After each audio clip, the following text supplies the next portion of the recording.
Hi అండి. ఇప్పుడైతే షాప్‌లో ఉన్నాను. ఇప్పటిదాకా అయితే కొన్ని శారీస్ అయితే ఫాల్ పీకో చేశాను. కరెంట్ అయితే పోయిందండి. కరెంట్ పోవడం వల్ల అయితే మళ్ళీ మిషన్ అయితే ఆగిపోయింది. ఇంకా అందుకని చిన్న షార్ట్ అయితే తీసాననమాట. చీరలన్నీ కూడా పెండింగ్ ఉన్నాయి. చాలా చీరలు ఉన్నాయి ఫాల్ పీకో చేసేటివి. అండ్ బ్లౌజులు కూడా ఉన్నాయి. ఇప్పుడైతే కరెంట్ వస్తే మాత్రం వర్క్ స్టార్ట్ అవ్వాలి.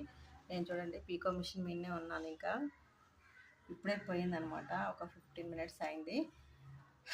ఒక్కోసారి ఇలానే వస్తుంది. అర్జెంట్ బ్లౌజులు ఉన్నప్పుడు, అర్జెంట్ శారీస్ ఉన్నప్పుడు ఇలా కరెంట్ పోవడం వల్ల చాలా ఇబ్బంది అయితే అవుతుందండి.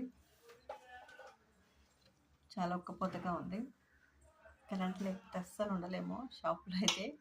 అంటే గాలి ఏం రావట్లేదు. నేను ముందట డ్రెస్సులు అవి ఇవి హ్యాంగింగ్ చేశాను కదా, అందుకని గాలి రావట్లేదు. ఓకే, నా వీడియో నచ్చితే లైక్ చేయండి ఫ్రెండ్స్. ఈరోజు అయితే ఒక ఫుల్ వీడియో పెట్టాను, చాలా యూస్ఫుల్గా ఉంటుంది.